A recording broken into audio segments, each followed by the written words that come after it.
Welcome to Daily Joy, where every movie is a story waiting to be relived. If you'd like to see more videos like this, please subscribe and like. Also leave a comment with the scene you like the most so I'll know to make more like it. Be aware that this video contains spoilers, so proceed with caution. After 2.5 years together, promising artist Ben is breaking up with his first true girlfriend, Susie.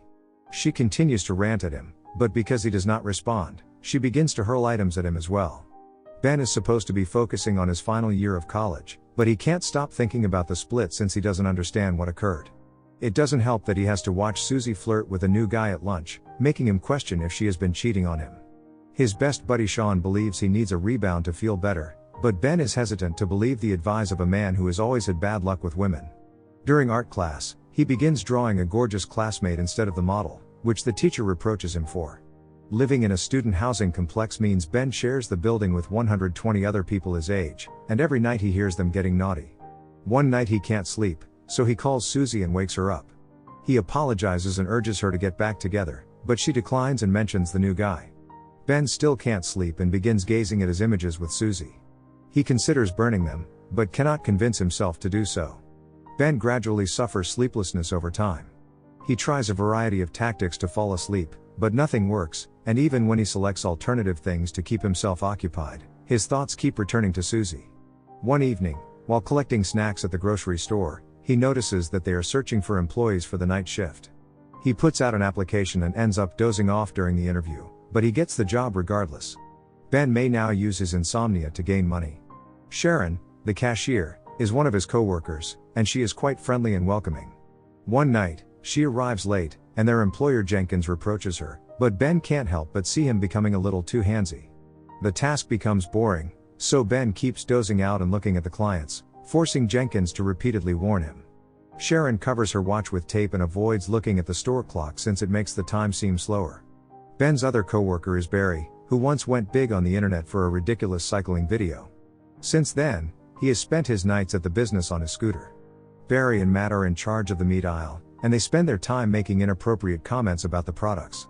They often perform pranks, such as placing naughty-looking shampoo bottles in women's baskets and seeing whether they buy them to use as dirty toys. One evening when Jenkins isn't present, Matt and Barry attempt to start a scooter race but end up colliding with a woman's shopping cart. 2 weeks have passed, and Ben is still caught in the store's monotonous routine. Desperate to find a way to make his 8-hour shifts feel shorter, he begins to imagine that he can freeze time by halting it with a remote. He imagines himself wandering among all the clients without being judged or looked at, but look at the women he finds attractive all he wants. While daydreaming, Ben reflects about his past and how he grew interested in creating beauty through his work. When he was a child, his parents took in a foreign student who enjoyed walking around the house naked. Seeing her bare form awoke something inside him, and he wanted to pause time and stare at her endlessly. Now he continues thinking about how useful it would be to be able to pause time. He could undress the store customers and draw them to his heart's content, enjoying their beauty without hesitation or judgment. He could fill an entire sketchbook with random women out shopping, and he'd make sure to adjust their clothes afterwards. Ben would often take use of the opportunity to carry out pranks, such as putting Jenkins under falling things. During the day, Sean pays Ben a visit and encourages him to talk about Susie, but Ben is tired of discussing the same thoughts over and over, which does not improve his sadness. Ben and Sean grew up close, and when they were kids, Sean showed Ben the obscene magazines he discovered beneath his parents' bed. This gave Ben a more creative way of viewing the body and how specific areas seemed up close. The boys got hard in their trousers from staring at the magazines, so when Sean's mother caught them, she assumed they were in love. Sean enjoys one-night hookups, which he refers to as having a Natalie. The term is derived from a teenage neighbor he knew as a child, who would accept money from men in exchange for revealing her privates. At the store, Ben falls victim to Barry and Matt's stupid pranks. Brian, the new employee, claims to know martial arts and uses specific stances to clean. When the guys mock him for it, Brian simply slaps Matt. Ben is gradually developing a crush on Sharon and even shares his food with her, wishing he could preserve the moment forever. One night, Ben is heartbroken to learn that Matt asked Sharon out and she accepted.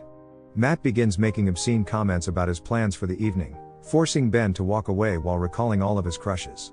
His first one was a professional runner whom he saw at Olympic competitions. He was drawn to her because she ran barefoot. Ben's second crush was his biology teacher because he admired the tight sweaters and attractive skirts she wore. Tanya, a classmate, had been his biggest crush. She fractured her arm one day and came to class with a cast, so Ben enjoyed watching her struggle with it or find ways to relieve her itch. When Tanya asked him to sign the cast, Ben just signed an X after the cast came off. Her arm was covered with hair, which the other boys made fun of. Ben consoled her and told her she was still gorgeous, so she accepted to become his girlfriend.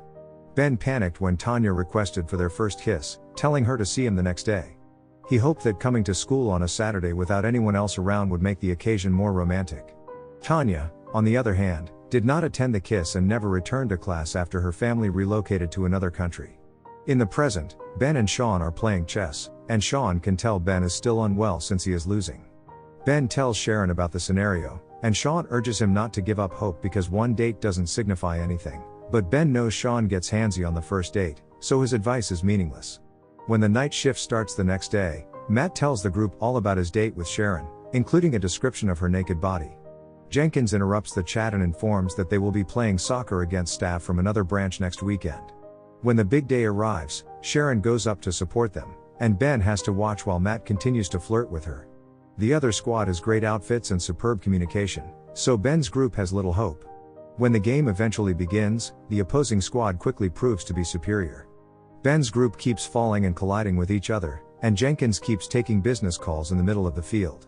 Their opponents often play dirty, but the referee doesn't seem to notice, and Ben's side must prevent Jenkins from beating him up. Brian is a terrible goalkeeper who always manages to make the ball bounce right into his goal. With 1 minute left, Ben's team is down 26-0, so Jenkins wants them to score at least one goal before the game finishes. According to plan, Ben throws the ball to Jenkins, who kicks it at the goal, but the ball bounces off the metal bar. Matt instantly kicks it, unintentionally hitting Jenkins' face. Tired by all the clowning, Ben imagines what it would be like to freeze time and walk out of the match to avoid the embarrassment. He'd look at Sharon for a second before going to get a drink, but the moment was cut short by a strange noise. Suddenly, a man runs out of the scenario, and Ben realizes how much of a loser he is that he can't even do things well in his fantasy. Back to the match, Jenkins' nose is seriously bleeding, requiring medical attention. Before transporting his boss to the hospital, Matt asks Ben to bring Sharon home. However, the two end up in a cafe.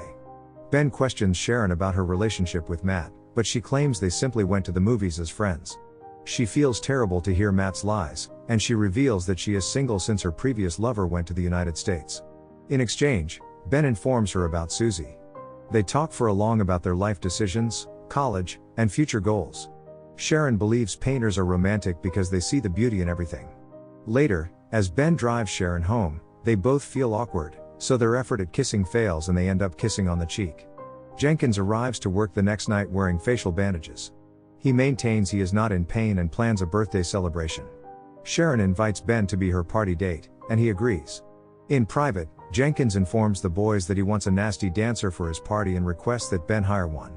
The next afternoon, Ben approaches Sean for assistance, and he agrees as long as he can attend the party too. The two walk to a bar and have a beer while watching the dancer, who is quite pathetic. While Sean negotiates with her, Ben cannot help but imagine Sharon as an exotic dancer. Even though Ben no longer thinks much about Susie, he still can't sleep.